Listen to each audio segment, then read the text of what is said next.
E agora, Yuri Pita, vamos chamar ela, Fernanda Manhota, nossa analista de internacional. Seja muito bem-vinda, minha querida. E já te pergunto, o que essa pesquisa de um recorte bem interessante que a CNN fez nesses estados que são estados pêndulo e estados-chave também. O que esses números significam, Fernanda Manhota? Boa tarde para você.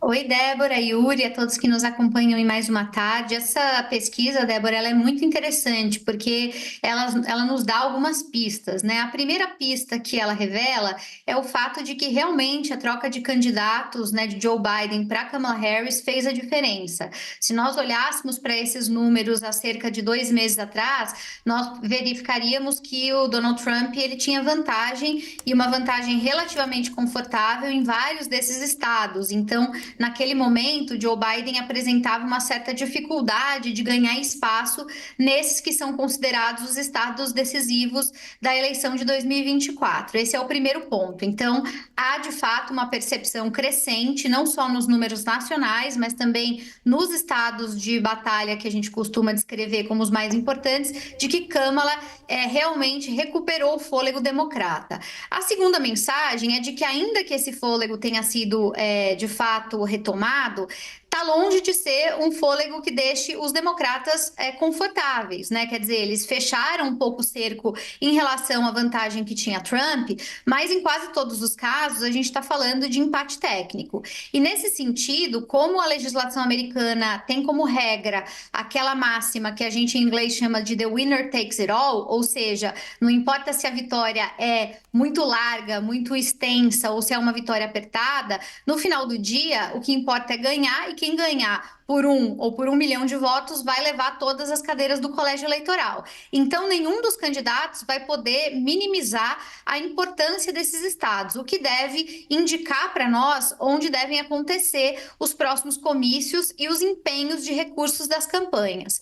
Por fim, acho que a terceira pista que essas pesquisas nos trazem é de que realmente o voto agora a ser disputado é um voto com perfil demográfico muito específico. O eleitor da Pensilvânia, por exemplo, é um eleitor muito ligado àquela classe média, fabril, americana, daquele indivíduo que se vê muito mobilizado, por exemplo, pela questão econômica.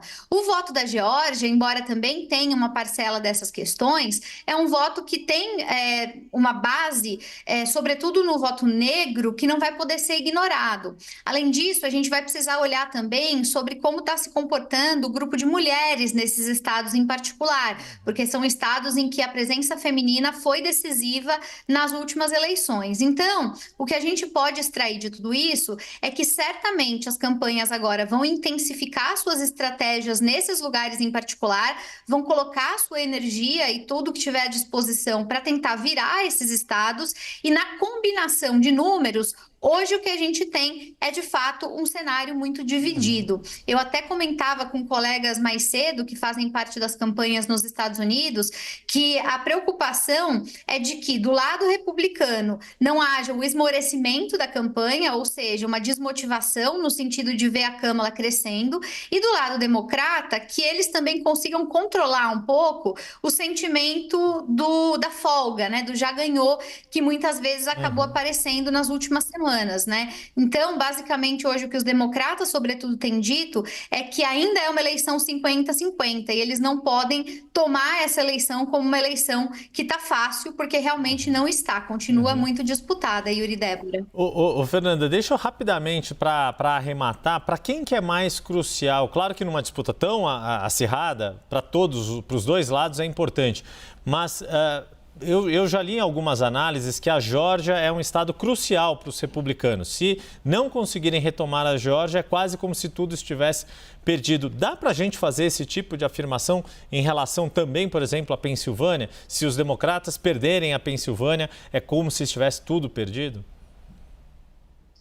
Olha, Yuri, depende um pouco da combinação de vitórias nos outros estados, mas não chega a ser absurdo fazer essa afirmação, não.